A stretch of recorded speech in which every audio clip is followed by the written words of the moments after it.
I was about 7 years old, and it was a dark, cold winter night. My father and I had just finished saying goodbye to our family members. It was Christmas Eve, and my aunt and uncle had just went home from a visit, a simple family ritual done every year on Christmas time. Usually, before I knew it, I had kicked off my winter boots and gone to bed. Mom and Dad came into my room and spoke with soft words and told me good night. I couldn't wait for Christmas. It was my most favorite holiday of the year. The presents, the family dinner, everything just seemed so perfect when it's the holiday season. Well, at this point, I couldn't go to bed thinking of Christmas and wondering what could possibly be under the tree. But inevitably, my eyelids grew heavier, and the light glow from the moon reflected off the snow that was too soothing, and I was soon asleep. All of a sudden, I was awake, thinking it was Christmas morning. I was overjoyed to go open my presents, but I heard something odd, and my parents were usually up making breakfast. I'm a pretty heavy sleeper. I heard as though it was a mumbling sound. Not a, oh my God, it's a monster, crap your pants kind of sound, but just enough so that I could hear it. Added on to the strange noise I also heard big thumping footsteps. We have wooden floors, so those of you who also do, you know what I'm talking about.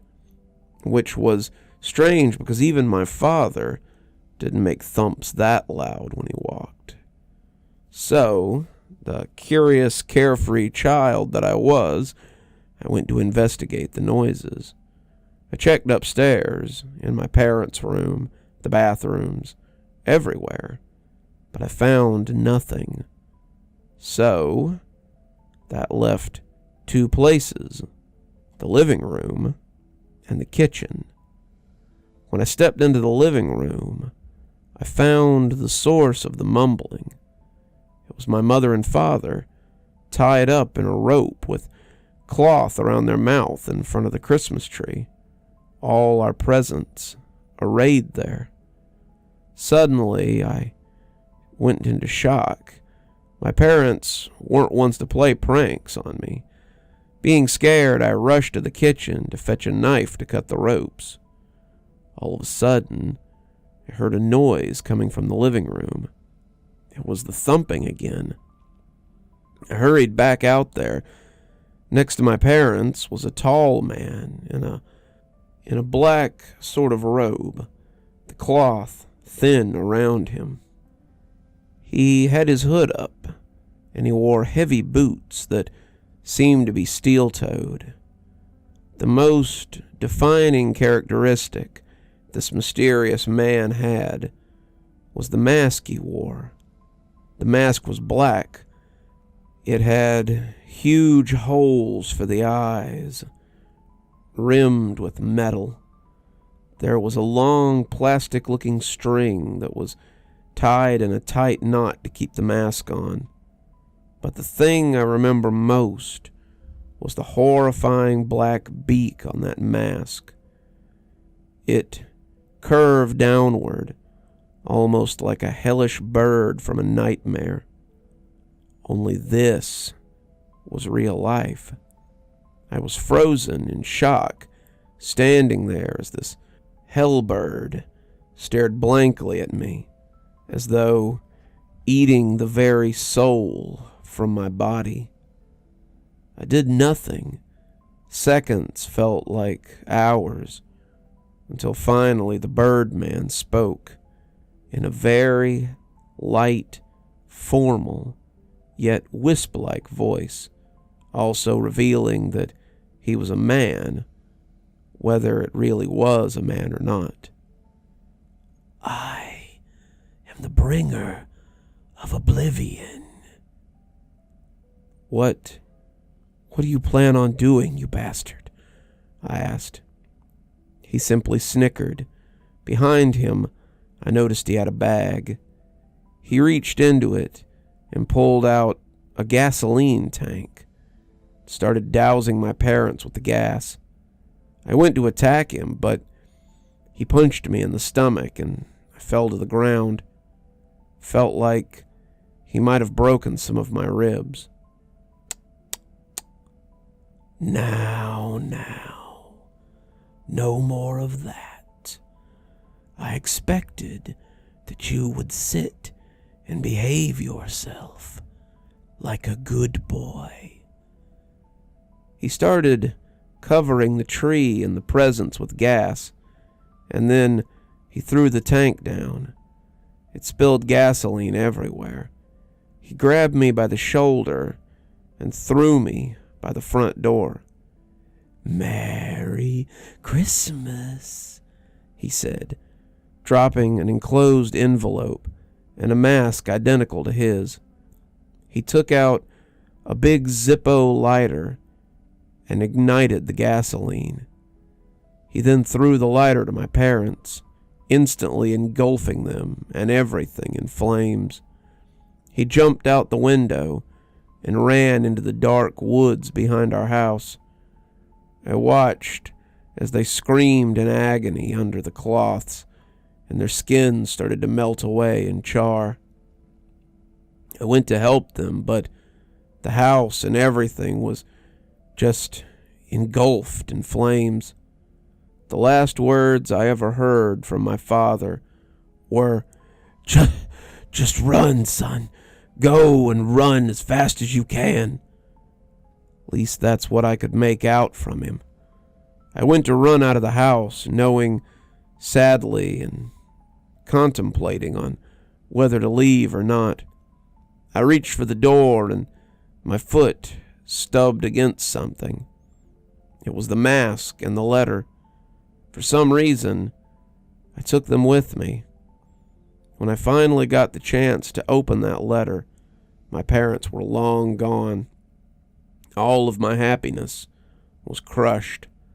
The letter read as follows: "From the bringers of oblivion. I knew you would keep this. Hello. If you are reading this, then that means you're very lucky.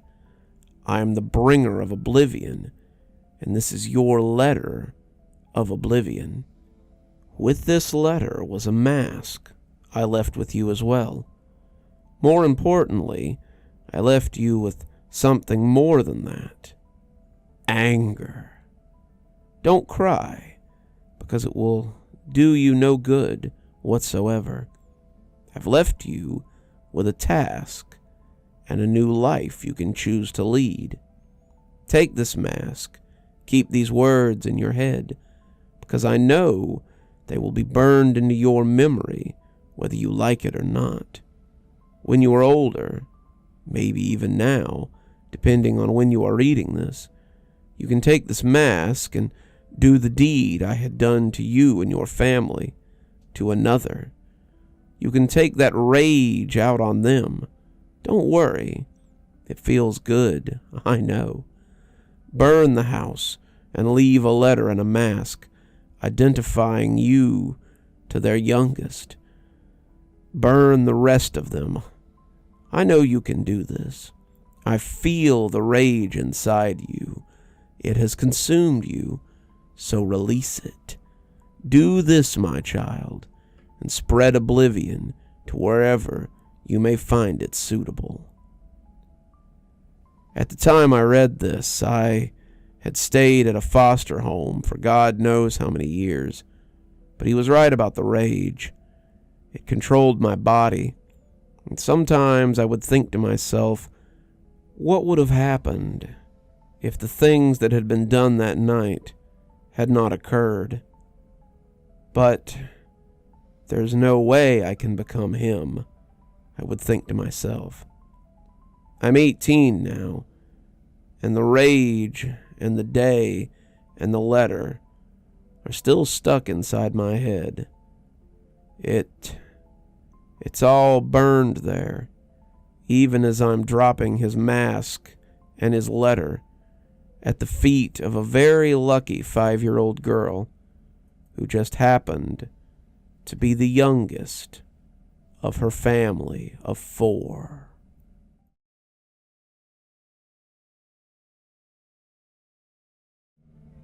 We added another member to our family today. He was a beautiful, short-haired Jack Russell Terrier we named Sparky because he was a little ball of energy. He was a rescue dog that came to us at a young age. The pound wasn't sure of his exact age. It was more of an unofficial age that we put on him. That put the number of dogs we had up to 5. 2 terriers, a Jack Russell, and 2 golden retrievers. Growing up, we always had pets, and when I finally started my own family, I wanted my kids' lives to be filled with a hectic house full of pets. My life felt complete. I was married to the most amazing wife, and we were blessed with 2 beautiful daughters, Aisha and Sarisha. My wife, Mairead, shared my love of dogs, so it was set in stone that our home would be filled with life. My favorite thing about owning dogs was when I walked inside from work, all 5 dogs would run up to me when I arrived at the door. No matter how crappy the day was, there was always instantly a pack of dogs there to cheer me up. All the dogs had different personalities, and they all loved you in their own unique way. So if there was ever a change in their mood, you would know something was up. Life isn't always a bed of roses, but for the most part, it was great. As long as everyone was happy and healthy, that's all that mattered. So whenever it was the kids' birthday, we made a fuss over them. Our daughter, Aisha, was going on 7, so as a surprise, we decided to get her an expensive porcelain doll that she'd spotted in the window of an antique shop downtown. The doll was a big hit with our daughter. She beamed from ear to ear when I arrived home with it. These were the kind of moments I lived for. Seeing our daughter happy filled me with immense joy. The doll had long curly brown hair and was dressed in a flowing silk gown that our daughter called Masha.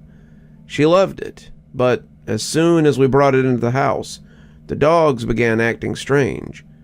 At first, I didn't think anything of it. Sparky was new to the house, so we put it down to an adjustment problem. But as soon as I walked in the door with that doll, he became extremely distressed.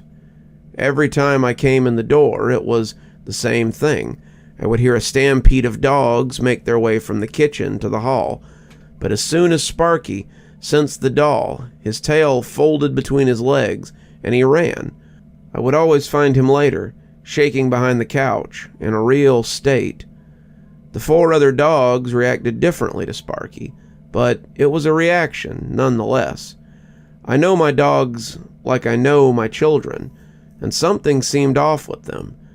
They're all young dogs and love to jump around and play and fight, but whenever our daughter walked into the room with the doll, they suddenly became submissive. They weren't scared submissive, but obedient to the point that they would sit and stare at that doll.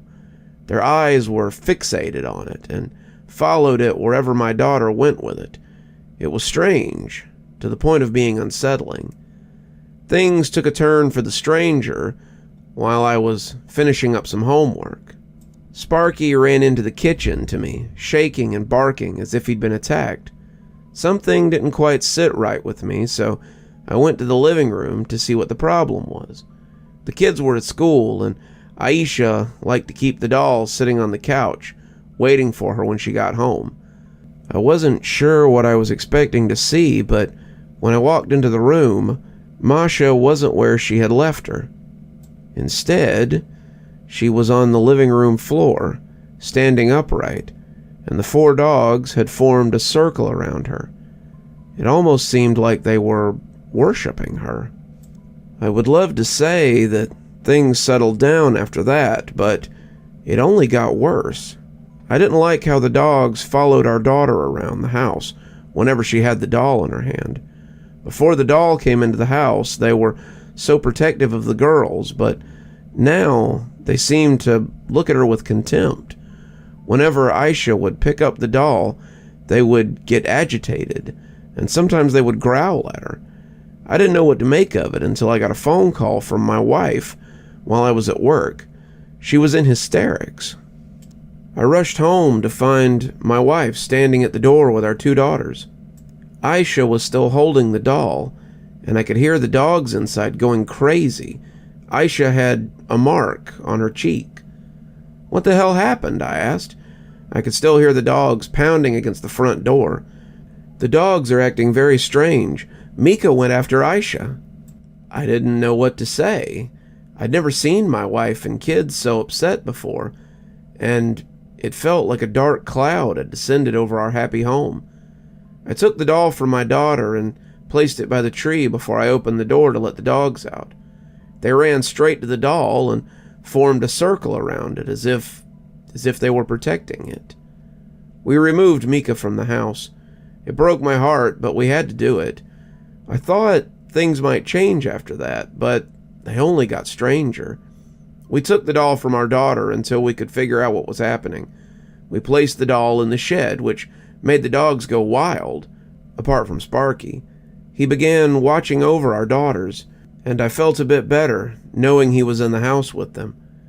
The other dogs wouldn't settle, so I had no choice but to put them in the yard. As soon as they got out, they set up camp outside the shed, sitting obediently as if they were waiting for a second coming. I remember thinking that maybe at least they were quiet, and it was a change from the mayhem. That changed one morning when I went outside to get in my car and was shocked to find blood everywhere. I followed a trail of blood to the shed and was horrified to find the carcass of a goat with its guts splayed out and left by the shed door.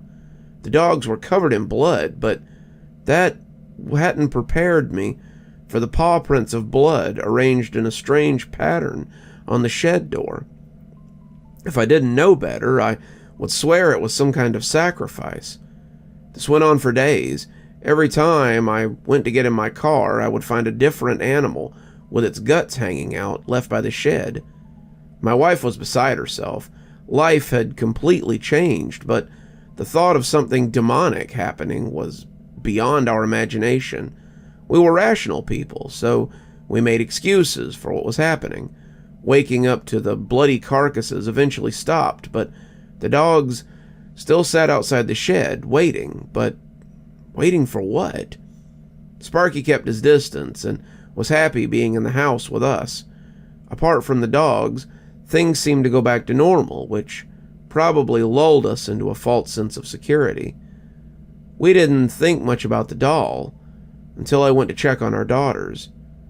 Sora's was sitting alone, playing with her own dolls, when suddenly a feeling of dread crept up my spine. "Where's Aisha?" I nervously asked. My daughter looked at me with a smile on her face. "She went to the shed to get Masha so we can play families." As soon as the words left her mouth, I heard a scream out from the back. My soul left my body. All I could think of was that bloody carcass the dogs had left by the shed, and I feared the worst for my daughter. I made it to the back garden to find Aisha on top of the car, crying her eyes out, while Sparky was furiously attacking the other dogs, trying to protect my daughter. Sparky was a bloody mess, but I managed to get both of them in the house. Apart from a few cuts, he was all right. That night, I locked my wife and 2 girls in the bedroom until I could think of a solution. All I knew was I had to get the doll from the shed and get it away from the house. I waited until the next morning to get the doll as far from the house as possible. I grabbed my old bat from the closet and took a deep breath before I opened the door. As I stepped out into the garden, the sight that greeted me stopped me in my tracks. Fear completely gripped my body. The 4 dogs I was expecting had now turned into hundreds. They were coming from all directions, dogs of all kinds. The ones that arrived all sat submissively outside the shed, as if they were waiting for the second coming. All I could think was, I'm gonna need a bigger bat.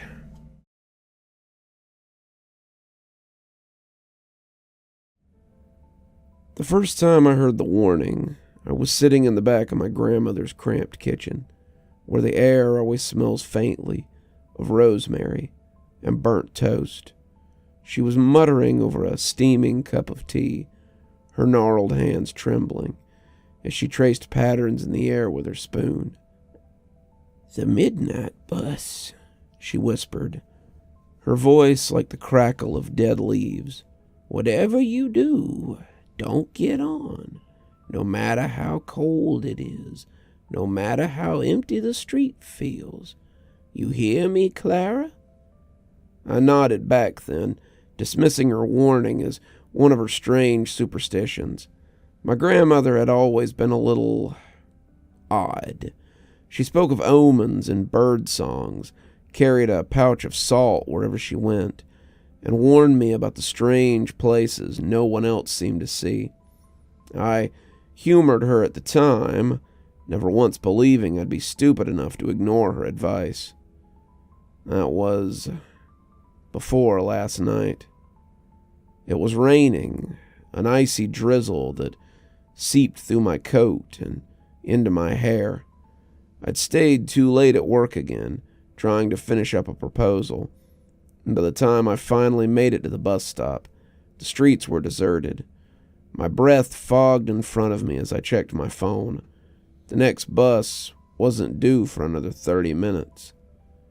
That's when I saw it. Far down the street, headlights appeared, 2 faint yellow orbs cutting through the darkness. The bus was moving slowly, as if it were testing the air. It wasn't supposed to be there. I checked the timetable again, confused. This route didn't have a midnight service, but there it was, coming closer. The rain picked up and I shivered, staring at the approaching bus. It looked old, the paint peeling, the windows cloudy, as if frost had etched patterns into the glass. But the cold was biting now, and the thought of standing in it for another half hour was suddenly unbearable. The bus screeched to a stop in front of me, the doors hissing open. Warm air spilled out for a moment, and I hesitated. "If you see the midnight bus, whatever you do..." My grandmother's voice echoed in my mind, but the rain was relentless, and the shelter offered no real cover. I stepped forward, telling myself it was just a bus, a weird, unscheduled bus, but a bus, nothing more. The driver didn't look at me as I climbed on. He, or it, was shrouded in shadows, his face obscured by the brim of a hat. He didn't ask for my fare, didn't even glance my way. He just nodded at the seat, his skeletal hand resting on the wheel. I walked towards the back of the bus, shivering despite the warmth. That's when I noticed the passengers. They weren't normal. At first glance, they looked like ordinary folks, commuters slumped in their seats, staring blankly ahead. But as the bus rushed forward, I realized something was wrong. The man closest to me had a neck that twisted at an unnatural angle, as though it had been broken.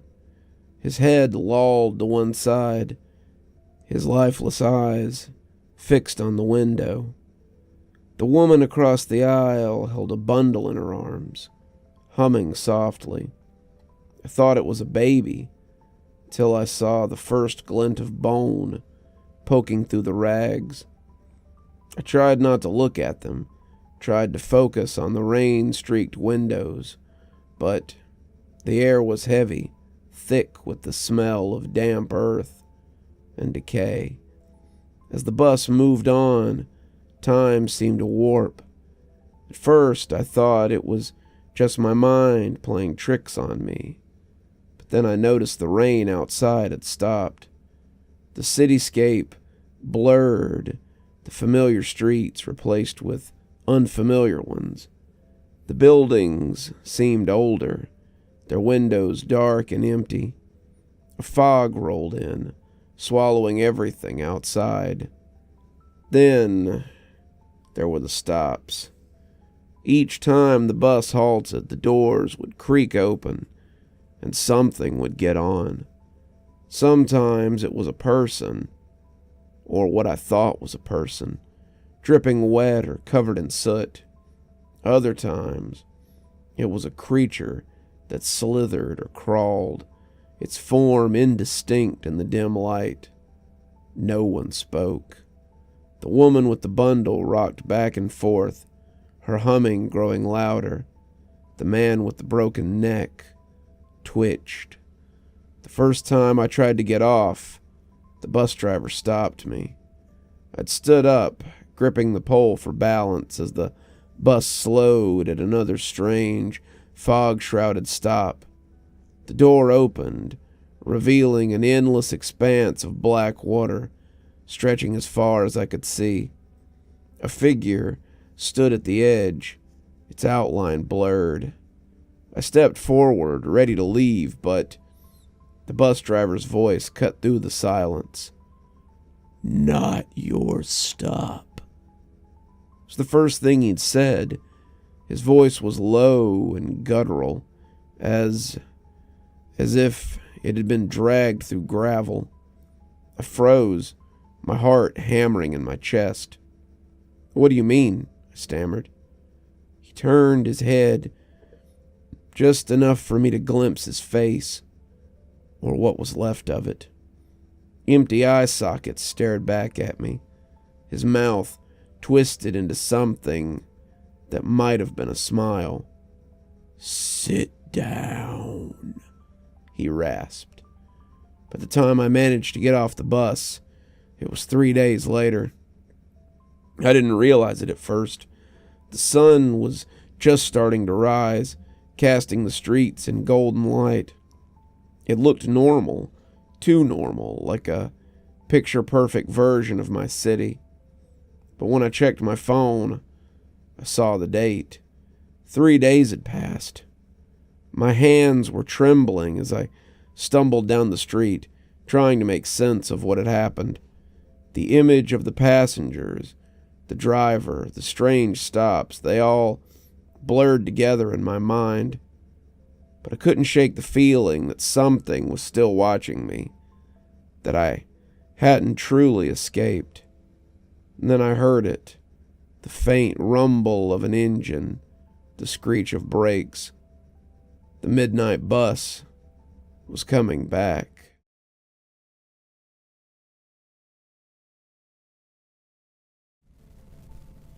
During my childhood, my family was like a drop of water in a vast sea, never remaining in one location for very long. We settled in Rhode Island when I was 8, and there we remained until I went to college in Colorado Springs.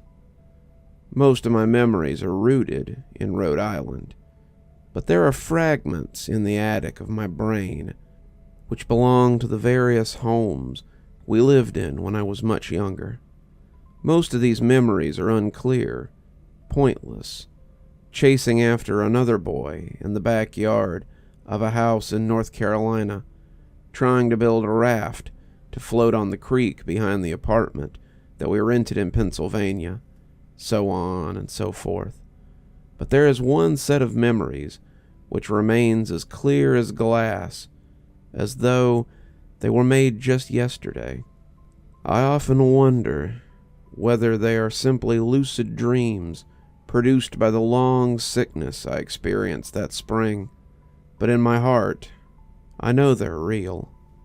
We were living in a house just outside the bustling metropolis of New Vineyard, Maine, population 643. It was a large structure, especially for a family of 3. There were a number of rooms that I didn't see in the first 5 months we resided there. In some ways, it was a waste of space, but it was the only house on the market at the time, least within an hour's commute of my father's workplace. The day after my 5th birthday, attended by my parents alone, I came down with a fever. The doctor said I had mononucleosis, which meant no rough play and more fever for at least the next 3 weeks. It was horrible timing to be bedridden. We were in the process of packing our things to move to Pennsylvania, and most of my stuff was already sealed away in boxes, leaving my room bare. My mother brought me ginger ale and books several times a day. They served the function of being my primary form of entertainment for the next few weeks.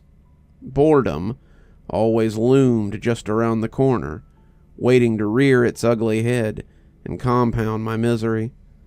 I didn't exactly recall how I met Mr. Widemouth. I think it was about a week after I was diagnosed with the mono. My first memory of the small creature was asking him if he had a name. He told me to call him Mr. Widemouth because his mouth was so large. In fact, everything about him was large in comparison to his body. His head, his eyes, his crooked ears, but his mouth was by far the largest. You kinda look like a Furby, I said, as he flipped through one of my books.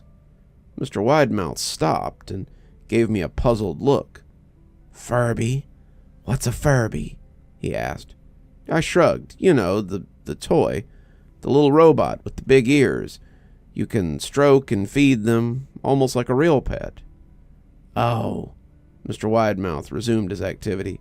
You don't need one of those. They aren't the same as having a real friend. I remember Mr. Widemouth disappeared every time my mother stopped by to check on me. I lay under your bed, he later explained.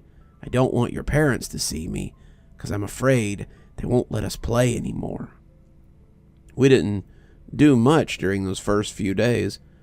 Mr. Widemouth just looked at my books, fascinated by the stories and the pictures they contained. The 3rd or 4th morning after I met him, he greeted me with a large smile. I have a new game we can play, he said. We have to wait until your mother comes to check on you, because she can't see us play. It's a secret game. After my mother delivered more books and soda at the usual time, Mr. Widemouth slipped out from under my bed and tugged my hand. We have to go to the room at the end of the hallway, he said. I objected at first, as my parents had forbidden me from leaving my bed without permission, but Mr. Widemouth persisted until I gave in. The room in question had no furniture or wallpaper. Its only distinguishing feature was a window opposite the doorway. Mr. Widemouth darted across it and gave the window a firm push, flinging it open. He then beckoned me to look out at the ground below.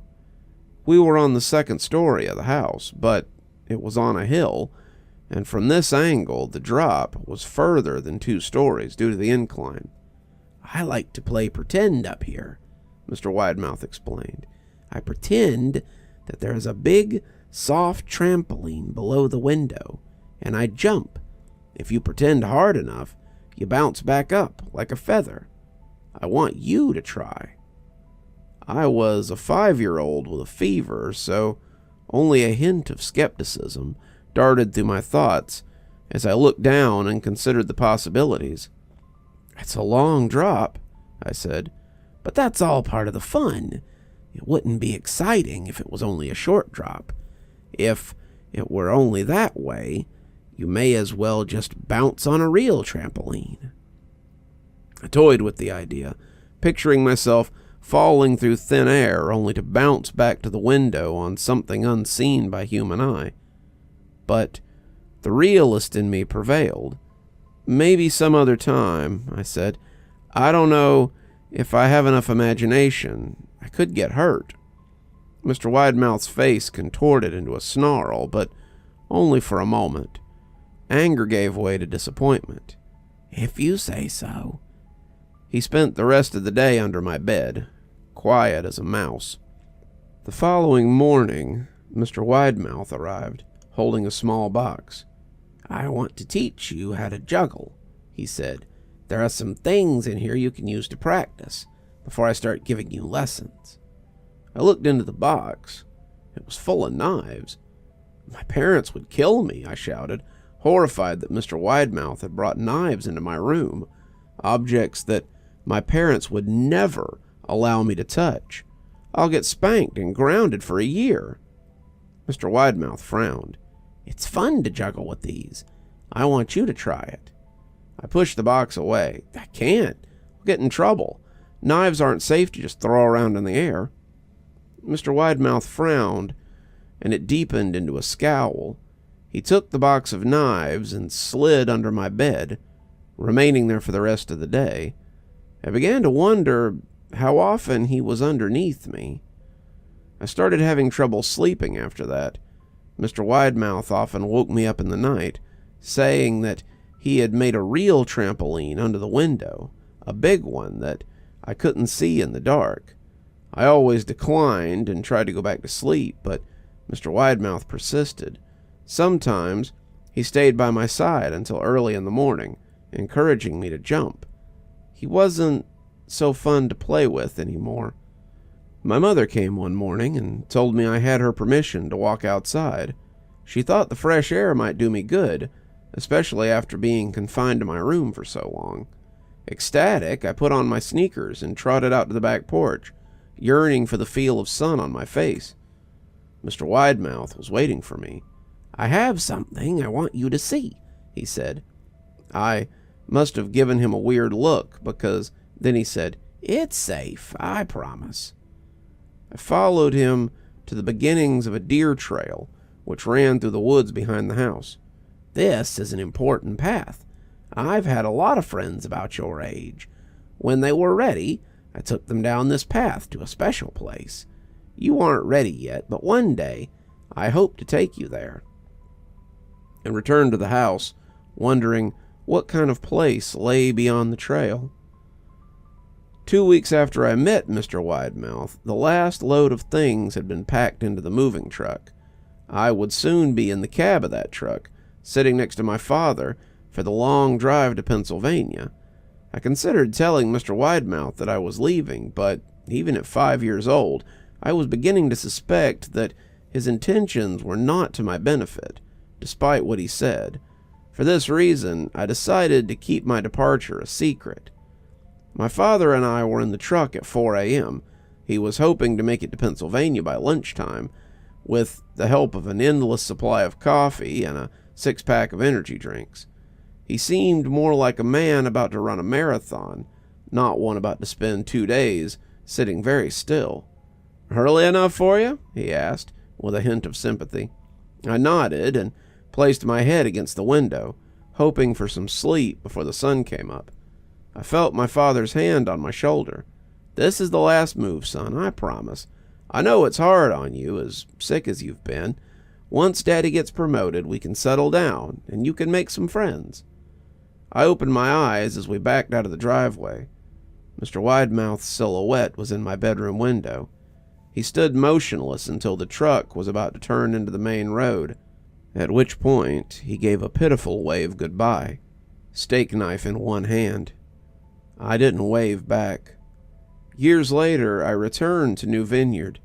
The piece of land our house had stood on was empty, except for the foundation, as the building had burned down a few years after my family left. Out of curiosity, I followed the deer trail that Mr. Widemouth had shown me. Part of me expected him to jump out from behind a tree and scare the living bejesus out of me, but I felt that Mr. Widemouth was gone, somehow tied to the house that no longer existed. The trail ended at the New Vineyard Memorial Cemetery. I noticed that many of the tombstones belonged to...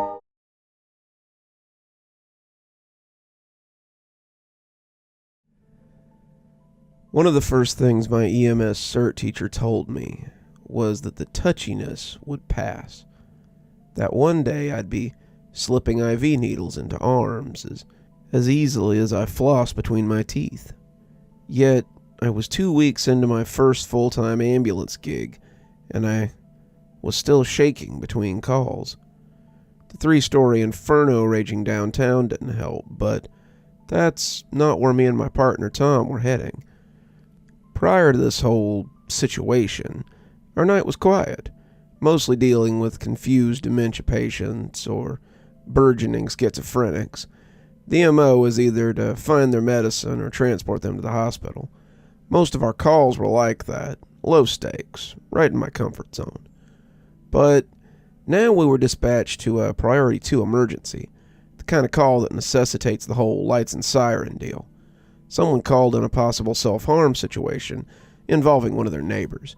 Serious stuff, but I had Tom with me. He was a vet, a former cop, and I was always in his steady hands. The issue was that the downtown inferno had really messed traffic up for 2 solid miles in front and behind us. We hadn't moved more than 10 yards in about 5 minutes, and even though it was protocol to have a police response as well, we were as close to the front as it got. Hell, we were the front line at that point. Another minute passed in gridlock before Tom finally blurted out, "You gotta go alone." And there was really no other way. Abandoning the ambulance and blocking further fire trucks wasn't an option. Solo responses were rare, sure, but it was necessary in desperate circumstances like this. I knew it was coming, but it was the last thing I wanted to hear. Don't get me wrong, I wanted to go. Deep in my heart, I would be willing to lay my life down for a patient.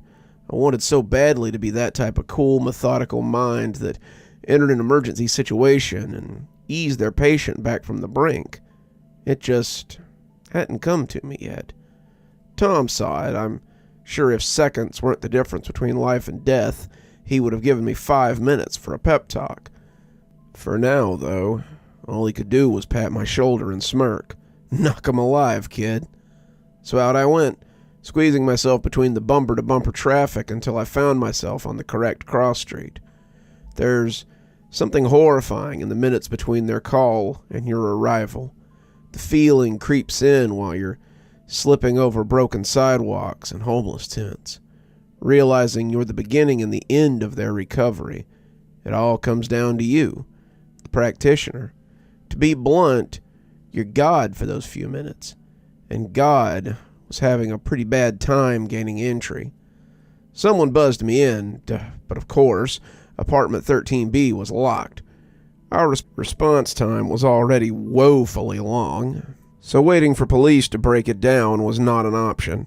I went to town using my bump key, prying it open less with finesse and more with raw, frantic energy. The door opened to near complete darkness. I saw candles around the corner and the end of the hall, but a whole lot of unknown was between me and there. Light switches were oddly dead, so my flashlight had to guide my feet. From the little I could see, it was a well-lived-in apartment. At least 2 generations had sunk their essence into the carpet. That's when the smell hit. It was familiar, the scent of a man. No, not exactly, no. It was like my granddad's musk. I hadn't smelled it since I was in his lap as a kid, but the recall was instantaneous. It made me feel oddly safe, which lasted only a few seconds, considering what I would soon see. Around the corner, there was a metric ton of candles in the living room. Every surface was covered with them. Weirdly, the wax was melting from every kind of receptacle except a candle jar. Bowls, mugs, shot glasses. The source of the musk, no doubt. They cast the entire room in a homemade devilish glow. They lit the way to the girl I would come to know as Ellie. She had wrapped herself up in the corner, laying motionless.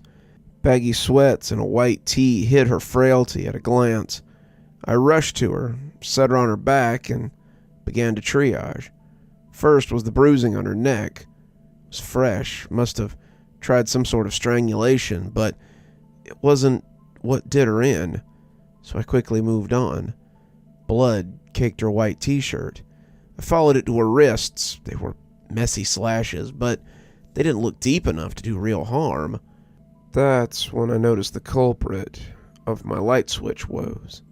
Sloppily wound duct tape attached a fork to her hand, just a foot away from the charred-out power outlet. Christ, she'd electrocuted herself. Full cardiac arrest. She could have died in the seconds it took me to triage. My hand found position and began compressions. I regained some confidence as I found my rhythm, laying the foundation of the AED to work its magic. The repetitiveness gave me my first moment to take Ellie in. She was young, maybe even younger than my 19-year-old sister. Her being in this position seemed so wrong. I could see this face getting drunk at a college party, waiting tables at a diner in town, but not here. I thought about the second chance I wanted to give her as I continued compressions. That's when the room started to feel warm. The candle scent now got a bit clearer. It wasn't the manly musk of someone's grandfather. It was an animalistic scent. Dried blood and mange. Something that activated a long-buried fight-or-flight instinct in my primitive genes. I had to keep on with my compressions, though. Even if I had lost track of time, I might have been way short of 2 minutes when I decided to stop CPR and pick up the AED. It wasn't until I'd unzipped the bag that I realized this was the first time I'd used the AED in the field. I'd learned the ins and outs, tested it on course dummies, and seen others use it, but I'd never actually been tasked to use it in the field. I pulled up her shirt and applied the wire pads, again feeling a warmth that sent a bead of sweat down my neck. Finally, me, the naive idiot, decided to turn it on. The flames of the candle array now burned twice as bright. They licked high enough to start to uncover some of the shadows against the wall, revealing scraggy-looking wallpaper.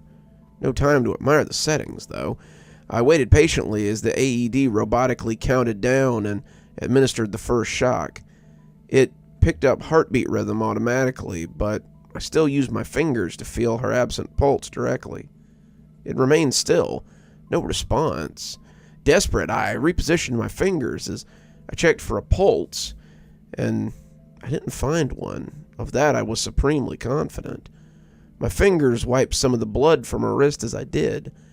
Only now did I decide her cuts weren't at all random.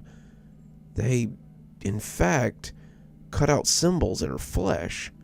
A star. No, that was a pentagram. But the affirmative boop of the AED took my mind off the task. It rejiggered her heartbeat, automatically suspending its shocks. Any weirdness I felt came secondary to my resumed chest compressions. Resuscitation, especially with a faint heartbeat like this, always felt to me like pulling someone from quicksand. You're shoulder deep, clinging to a couple of fingers, hanging onto that little grip as you try to extract the entire person. If you're good, that little grip's all you need. I pumped with that metaphor in my mind's eye, laser focused on my goal. For 15 seconds, I felt like the ideal practitioner I dreamed of being, reeling my patient back from the brink. Until, I shit you not, the flames gained a life of their own.